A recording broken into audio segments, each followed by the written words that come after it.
Olá, sejam bem-vindos ao OncoEB, Oncologia Inteligente, o seu podcast de atualização e debate sobre os principais pontos da oncologia. Eu sou Silvia Fontan, oncologista do grupo OncoEB, e é um prazer estar ao lado do meu colega, também membro do grupo, Dr. Ilan Pedrosa, Ilanzito, para mais uma conversa sobre o que está acontecendo no mundo da pesquisa e o que pode ter impacto no tratamento oncológico dos nossos pacientes e o que nos aguarda no futuro. Obrigado, Silvinha. É um prazer estar aqui de novo nessa conversa, sempre com temas interessantes. E hoje, como não poderia ser diferente, a gente vai ter uma convidada muito especial para discutir um tema extremamente interessante, atual e relevante para a abordagem integrada do nosso paciente com câncer. Então, a gente vai estar hoje conversando e aprendendo com a doutora Natália Fernandes. Natália, ela é nutricionista oncológica pela Sociedade Brasileira de Nutrição Oncológica, mestre e doutora pela UFPE e também colega em duas grandes instituições aqui de Recife, o Hospital Santa Joana e o Hospital de Câncer de Pernambuco. Muito obrigada pelo convite, doutor Ilan, doutora Silvia. É muito bom estar aqui. Eu me sinto privilegiada e honrada por participar nesse segundo podcast do OncoEB. Desde a primeira vez eu achei a iniciativa muito importante para a área de oncologia e para mim também é excelente falar de um assunto que eu gosto tanto, que é a nutrição oncológica. O prazer é nosso, Natália. Começando do básico, assim, do começo, qual é o papel da nutrição no tratamento do paciente oncológico? Qual é a repercussão que isso tem? Então, Silvia, a nutrição ela vai impactar desde o tratamento do paciente, então, assim, os desfechos relacionados à quimioterapia, à radioterapia, à cirurgia, promovendo uma recuperação no pós-operatório, uma boa tolerância também ao tratamento oncológico. Também a nutrição ela tem um papel importante também na prevenção do câncer, né? A gente sabe que o câncer é uma doença que vem com níveis alarmantes, crescentes, e a única forma da gente reduzir esse número é através de modificações do estilo de vida das pessoas, inclui a alimentação, né? E claro, também a atividade física, visto que é uma doença multifatorial. Mas aí falando de como, especificamente, uma vez o paciente já diagnosticado com câncer, como a nutrição ela consegue atuar, a gente tem vários trabalhos que mostram, né, que a nutrição ela melhora o paciente oncológico, ele vai precisar de algum tratamento, quimioterapia, radioterapia, imunoterapia, cirurgia, e são tratamentos que se tem uma agressividade importante e com várias repercussões na ingestão alimentar do paciente, né, e também na absorção dos nutrientes. Então, vai impactar na ingestão, no apetite do paciente, como também na absorção e metabolização desses nutrientes e micronutrientes. E aí a nutrição ela tem esse papel, né, de prevenir uma deterioração, uma piora, né, desse estado nutricional do paciente, evitar que o paciente desenvolva carências de micronutrientes específicas e também, obviamente, a gente consegue promover um desfecho melhor na mortalidade do paciente. Então, tem vários trabalhos que mostram, né? Inclusive, meu doutorado foi sobre isso, né? Que o paciente com sarcopenia e com caquexia, ele tem 5 a 8 vezes mais chance, né, de morrer ao longo do tratamento ou ter uma dose da quimioterapia reduzida, né?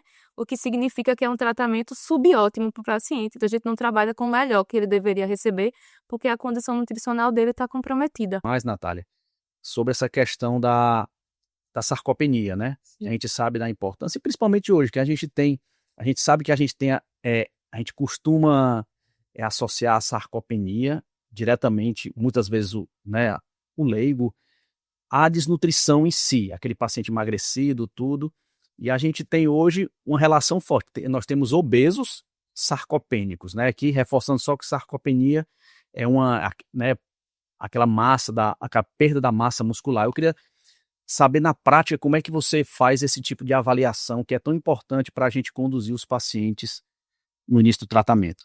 Então, doutor Ilan, só para um adendo assim, importante que na Europa, né, já se faz vários estudos assim, criticando a utilização da superfície corporal como indicador para a quimioterapia, né? Porque a gente sabe que a superfície corporal você leva em consideração o peso e a altura do paciente para calcular a dose da quimioterapia para aquele paciente. E aí os estudos eles mostram, né? Inclusive grandes revistas, que na verdade esse indicador está extremamente ultrapassado na superfície corporal e a gente deveria utilizar a massa muscular do paciente para realizar o cálculo da quimioterapia. Porque a massa muscular ela metaboliza a quimioterapia. Exatamente. O tecido adiposo, né, quando tem muita droga quimioterápica que é lipofílica. Então, ela tem atração, né, que tem, como que eu posso dizer, vou dizer atração, né, é o termo mais comum, por gordura. Então, quanto mais gordura corporal o paciente tem, mais a quimioterapia, ela fica presa no corpo do paciente e ele tem mais efeito colateral. E quanto mais massa muscular a quimioterapia é metabolizada, melhor, e o paciente tem menos efeito colateral. E por isso, em vez de utilizar superfície corporal, que usa peso, né? O peso ele não diz a composição corporal do paciente, a gente sabe, obviamente, disso. O certo era a gente utilizar massa muscular do paciente. E para isso, os melhores centros de oncologia deveriam ter uma bioimpedância minimamente no serviço. Ou a gente poderia utilizar a tomografia, né? Que todo paciente faz tomografia. E através da tomografia, né? A gente consegue utilizar a mesma imagem que o paciente já faz para fazer o estadiamento, para verificar a quantidade de massa muscular que o paciente tem. Então, assim, claro que nem todos os profissionais de nutrição e nem todas as pessoas sabem fazer essa avaliação da tomografia, até porque não tem na nossa grade de nutrição, e nas especializações não, geralmente você estuda isso num doutorado, no mestrado, etc. Mas a gente deveria incorporar essa prática clínica, né, para a gente guiar nosso paciente. Porque, como o doutor Ilan falou, a sarcopenia, né, o consenso europeu de sarcopenia, quando a sarcopenia começou a estudar, ela era estudada em idosos, mas a gente viu que os estudos foram avançando e a gente sabe que a sarcopenia ela pode ser primária, quando causada pelo envelhecimento, ou pode ser secundária a uma doença. E aí a gente tem várias doenças que causam sarcopenia, né, como HIV, doença renal crônica, e também a gente tem o câncer, que obviamente, pela citocina, né, a explosão de citocinas, obviamente, a gente tem um desenvolvimento de sarcopenia mais rápido. Aí a sarcopenia, ela é caracterizada para diagnóstico, né? Tem sido, inclusive, dá para a gente colocar, inclusive, como diagnóstico mesmo de sarcopenia, a gente tem 3 parâmetros, que é a massa muscular, a avaliação da força muscular, que é o dinamômetro, tá? E tem também a avaliação de um teste de funcionalidade. E esse teste de funcionalidade pode ser uma caminhada, e tem uma bateria de exercício também que pode ser feito. Mas, para fins práticos, que é o que a gente, né, importa muitas vezes, porque para avaliar a força muscular tem que ter o aparelho, que não é tão barato. Mas também não é muito caro também não. Para avaliar a massa muscular tem que ter tomografia, ressonância ou bioimpedância, que também a bioimpedância, né, ela não é uma boa bioimpedância, né, não qualquer uma, ela não é também tão barata. Então, isso às vezes limita a gente utilizar na prática clínica, até porque, por exemplo, a bioimpedância, que é avaliar a massa muscular, é uma boa, né, em torno de 20 mil, né, obviamente. E aí, de todo jeito, você precisa ter um preparo para o paciente. Ele precisa fazer jejum, não pode consumir cafeína, não fazer exercício. Aí acaba que isso limita você aplicar no paciente.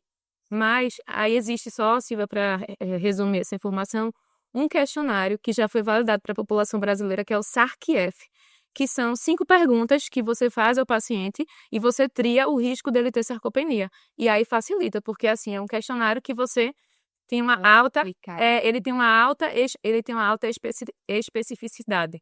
Ele é muito específico, mas às vezes tem assim, claro que você pode nesse meio pegar alguns falsos positivos também, né?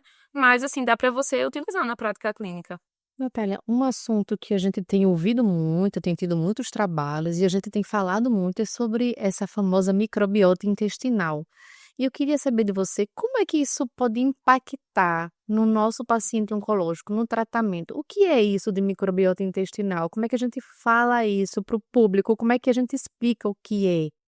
E como é que isso pode repercutir no tratamento do nosso paciente? Como é que a gente pode melhorar? Isso pode melhorar? Pode sim. Então, a gente tem um microbioma, que aí se refere à população de fungo, bactérias, né? Que a gente tem no nosso corpo como um todo, né? E aí, cada parte do nosso corpo, ele vai ter uma característica, né, de bactérias específicas. Então, por exemplo, na boca, eu tenho uma microbiota de bactérias, ou seja, uma série de bactérias que são específicas dessa região. E no intestino, a gente tem a microbiota intestinal. São as bactérias com uma determinada qualidade e quantidade nessa região, que quando ela é diversificada e quando ela está também na qualidade adequada, né, que é isso depende da alimentação, do sono da pessoa, da ingestão hídrica, atividade física, né, não é só a alimentação também, claro que é o parâmetro assim que a gente sabe que tem mais importância.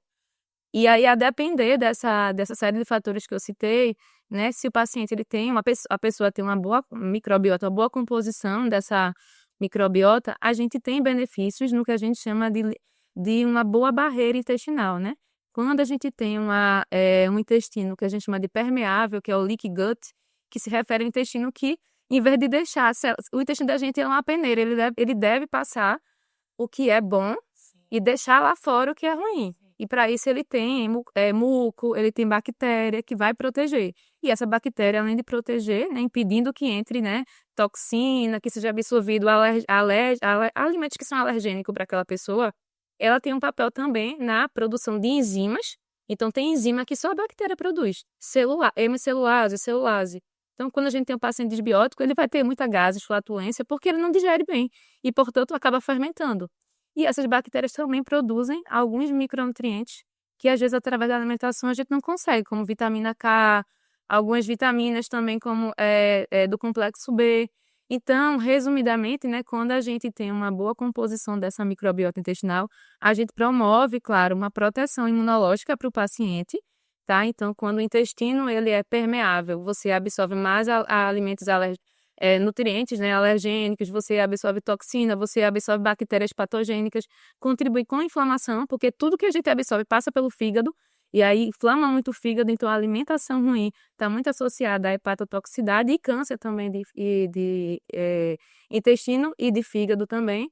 E a gente tem também essa importância da melhora da imunidade, que é tudo que a gente precisa durante o tratamento oncológico, que o paciente não aplasie, para que a quimioterapia dê seguimento.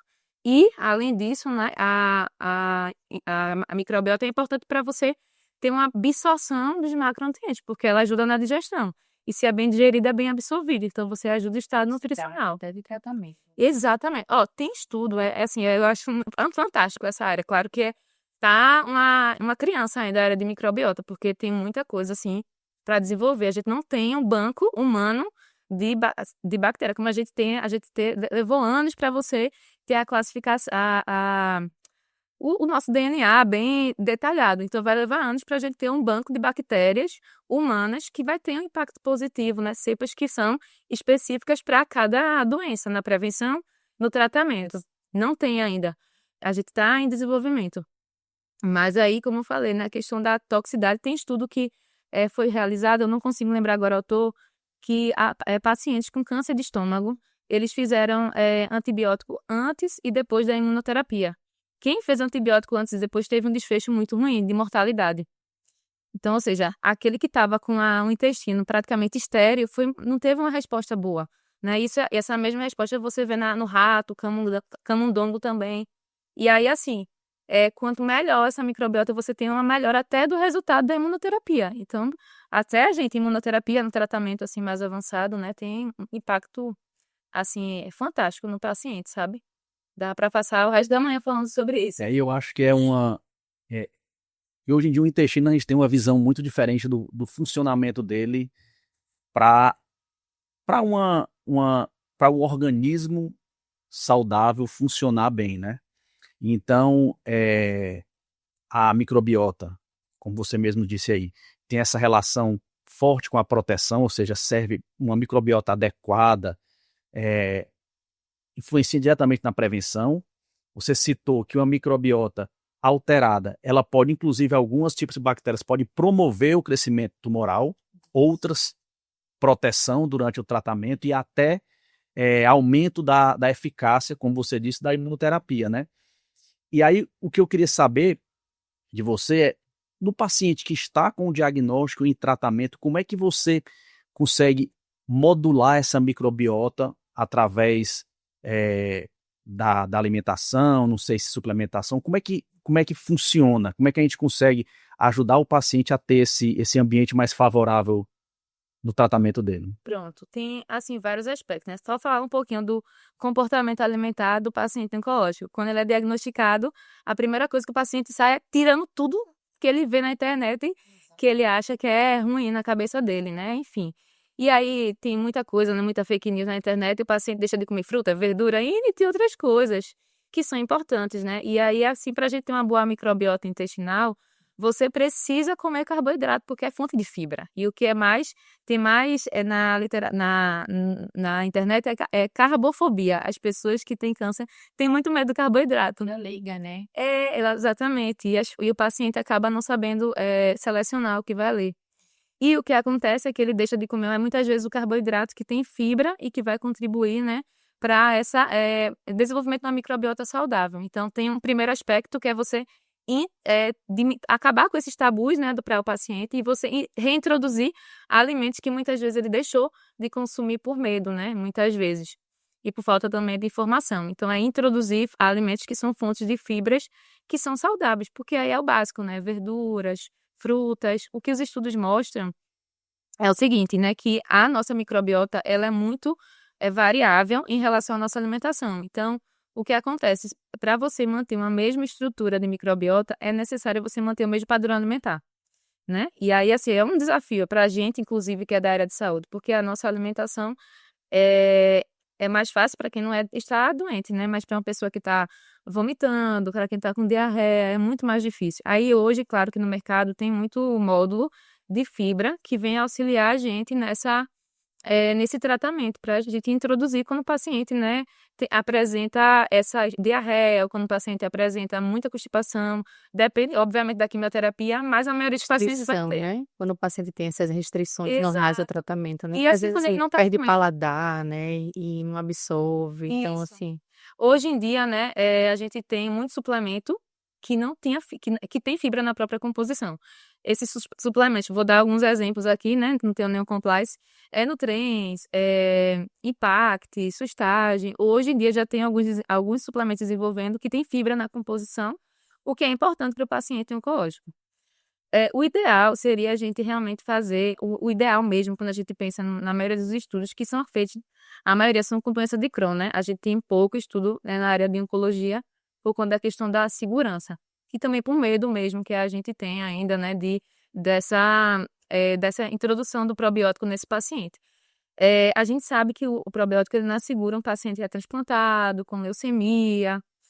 Mas se o paciente ele está entre uma quimioterapia e outra, e os níveis, né, de neutrófilo do paciente está adequado, não tem problema a gente fazer a suplementação com segurança, né? A questão é a quantidade de probiótico que a gente vai utilizar e aquelas cepas. A maioria das cepas que são de lactobacilos e bifidobactéria, elas são seguras para o paciente, né? Óbvio que quando a gente pensa em mais de umas casas decimais, acima de 2 bilhões, 3 bilhões, 4 bilhões, acaba ficando, né, uma dose muito alta e aí não é tão seguro. Mas a gente tem, obviamente, essas bactérias na nossa alimentação. Então, quando a gente gera o alimento, o próprio alimento já vai com uma certa quantidade, entendeu? Então, o ideal é realmente a gente adequar a alimentação do paciente com fibra. Obviamente, a fibra envolve o quê? Diversidade alimentar. Aí eu estou falando de diversidade, fruta, verdura, a carne, a gente está falando também dos micronutrientes. A gente sabe que os micronutrientes eles são importantes para essa microbiota intestinal também. Então, é uma série, né, de detalhes que a gente vai conduzindo, né, para o paciente. Natália, existe alguma recomendação das sociedades científicas atual em relação a essa microbiota do paciente oncológico? Existe alguma recomendação de sociedade? A Sociedade Brasileira de Nutrição Oncológica e também os consensos do INCRA, né, como são sociedades que trazem apenas quando a gente tem um ensaio clínico assim já testou tudo no paciente. Então, ela vai trazer a recomendação quando está bem amarrado, quando não tem um nível de segurança muito, muito alto. Só que na área de alimentação, quando você pensa em estudo de você controlar a alimentação para você ter um efeito clínico, é muito difícil, porque você está falando de um padrão alimentar muitas vezes, e aí é uma série de tempo que vai ser necessário. E por isso a Sociedade Brasileira de Nutrição Oncológica e o INCA, eles não recomendam o uso de probiótico quando o paciente está aplasiado, ou o paciente que é transplantado, um paciente que tem uma doença hematológica. Então, eles não trazem isso com segurança. Obviamente que na Europa, por exemplo, a gente tem vários estudos que mostram, né, que estudos com pacientes oncológicos que fazem uso nesses testes com probiótico numa dose segura. É para vocês terem noção da questão de do risco de você utilizar um probiótico no paciente oncológico, né? Porque a gente, claro, que tem medo da bacteremia nesse paciente. Translocação bacteriana, bacteremia, que é fatal. E o outro risco é a translocação do DNA da bactéria, né, para o do paciente. E aí a gente pode ter, inclusive, como é que diz, a resistência a antibiótico. Aí, enfim, tem todos esses efeitos e aí que são limitações. Mas o nível, para vocês terem noção, os estudos mostram o seguinte, que o uso a presença de bacteremia ou de efeitos adversos que podem ser fatais com o uso de levedura é 1 em 5,6 milhões. E o risco de utilizar um lactobacillus é 1 em 1 milhão. Então, assim, é um efeito adverso que eu considero raro. Porque se você vê com a quimioterapia, o paciente tem mais risco com a quimioterapia do que com o probiótico.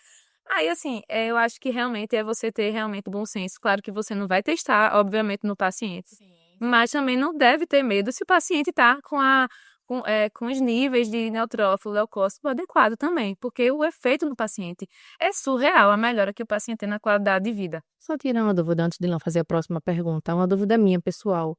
Qual é a diferença de probiótico para pré-biótico? Pronto, decora assim, probiótico é o próprio bicho, é a própria bactéria, e o prebiótico é o alimento dessa bactéria, né, que são as fibras. Basicamente é isso, tá certo?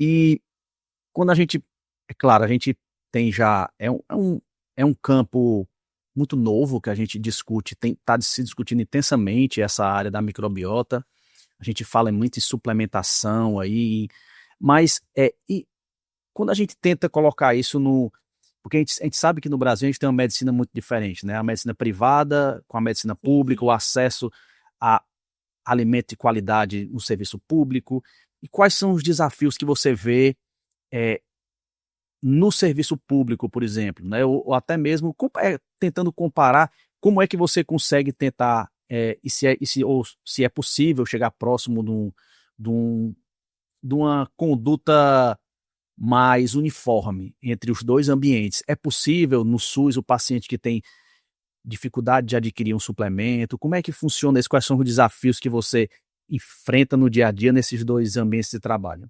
Doutora, eu enfrento, obviamente, né? Da mesma forma que tem paciente no privado que precisa, né, de uma suplementação, não só muitas vezes probiótico, mas às vezes enzimática, câncer de pâncreas mesmo, o paciente ele precisa, né? Muitos pacientes de câncer de estômago também, né? Porque que eu atendo, assim, acabei estudando mais câncer de estômago, né? Ao longo da minha vida. E aí a gente observa também que é um paciente que a suplementação enzimática faz diferença. E também é um produto que é caro, o probiótico também é caro. Mas o que eu sempre tenho assim como princípio para mim é que o paciente ele deve saber que existe a possibilidade. Eu vou mostrar para ele. Se ele não conseguir comprar, a família não conseguir se reunir, aí é outra história. Mas eu gosto de dar a oportunidade que meu paciente no público e no privado eles tenham as mesmas oportunidades. Se ele não vai conseguir comprar ou manter o tratamento, é outra história. Mas assim, eu não consigo, para mim, eticamente, não acho justo ele não saber que existe a opção para ele, né? Obviamente que as prefeituras, a gente consegue fazer um laudo e solicitar aos municípios. Nem sempre o município ele fornece para o paciente, muitas vezes tem que ir para o Ministério Público. Mas é aquela história, né? Cabe à família também ir atrás, correr, se juntar. Veja, se fosse uma quimioterapia que o paciente precisasse e fosse a única chance dele melhorar, vocês iriam dizer para ele, né? Nem sempre consegue, mas vocês caberiam eticamente ter que dizer ao paciente que existe uma outra possibilidade. Nem sempre consegue, verdade, mas aí ele sabe.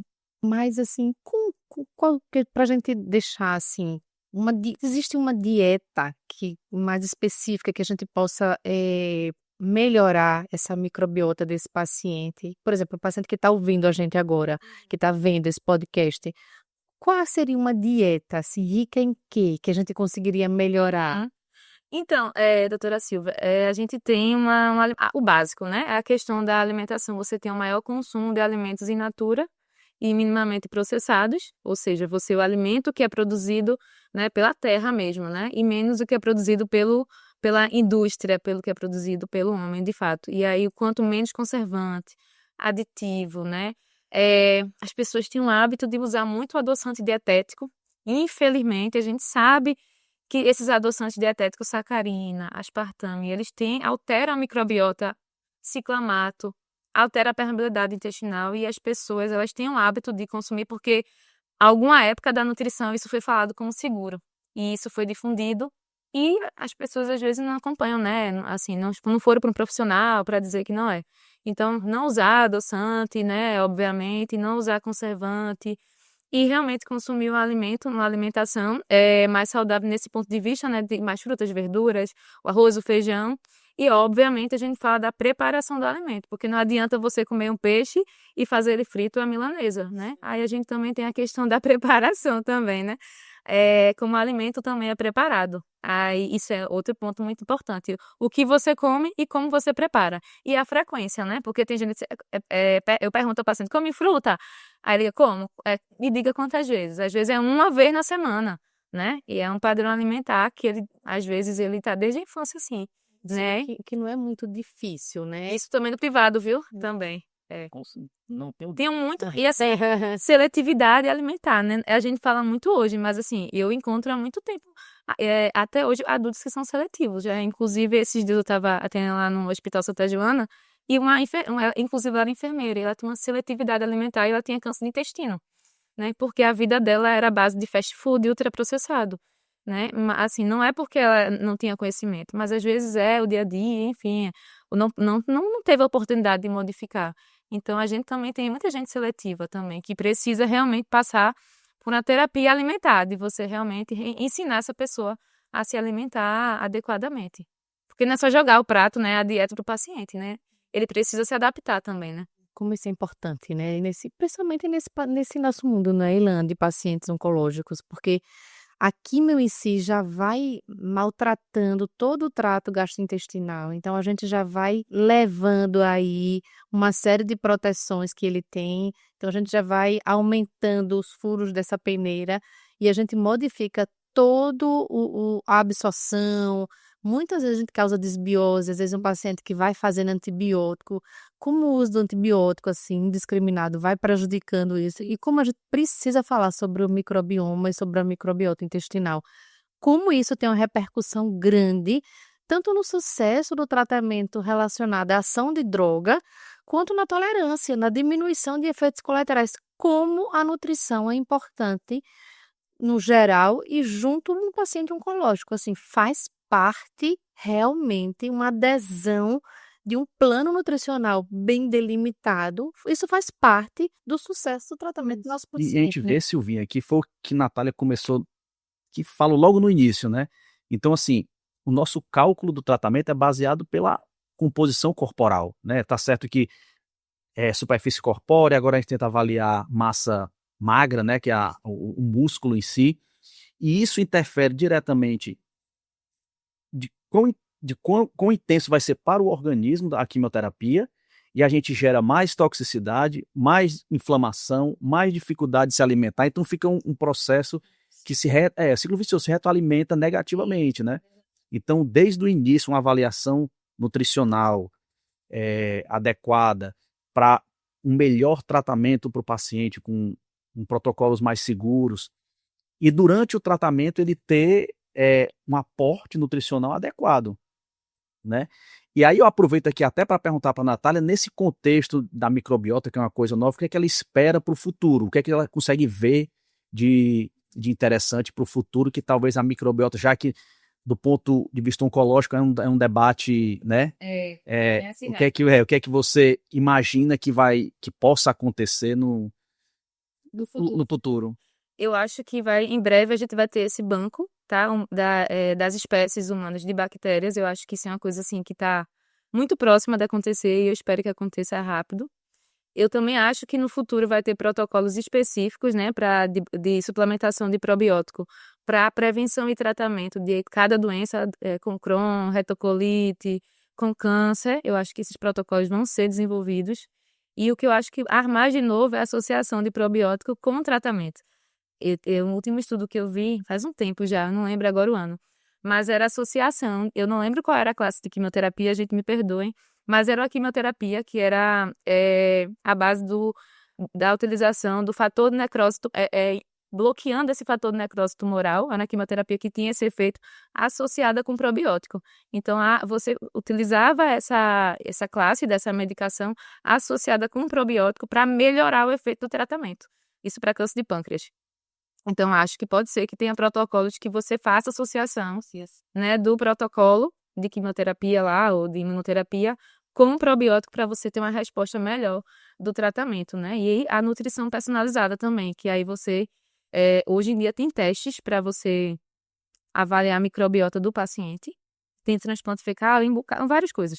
Claro que são muito caros e eu espero que no futuro sejam mais acessíveis, né? E inclusive a gente consiga utilizar com mais facilidade, assim como a gente faz um hemograma.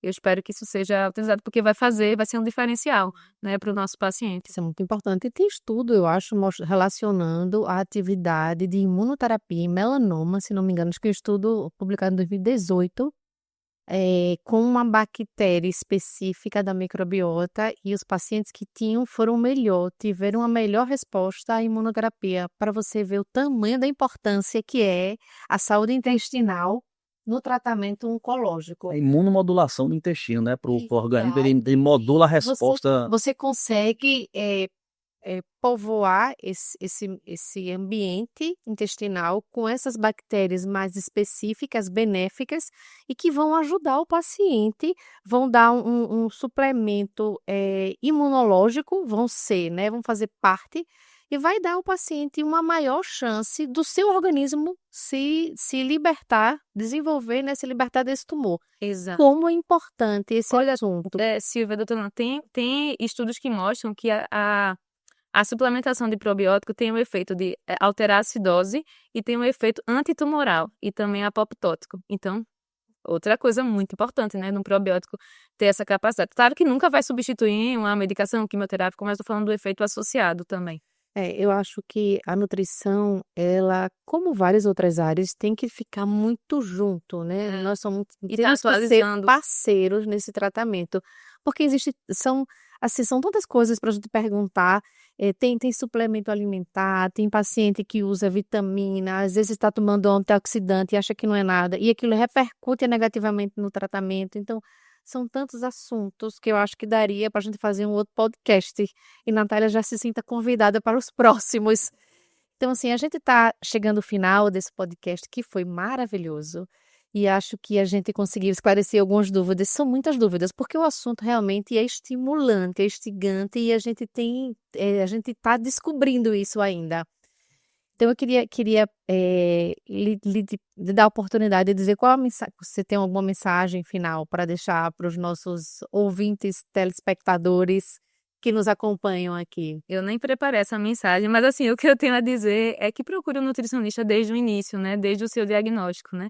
Desde que seja profissional, que lhe diga se você vai precisar dar continuidade nos acompanhamentos ou não, porque muitas vezes o paciente ele só procura a gente quando ele já está com efeito colateral do tratamento. O ideal é que ele procure para se preparar para o tratamento, ou para se prevenir da doença, enfim. E não só quando tem um problema, porque é mais difícil, né, a gente atuar. E também para os colegas oncologistas, né, que a gente consiga realmente manter essa parceria, de realmente indicar esse paciente desde o início, porque o sucesso do tratamento depende dessa abordagem, né, multifatorial, né? É uma doença multifatorial, então ela não conseguiria ser tratada por uma única área mesmo, né? E a gente consegue ter uma melhor qualidade de vida para o paciente, que é o nosso objetivo, né?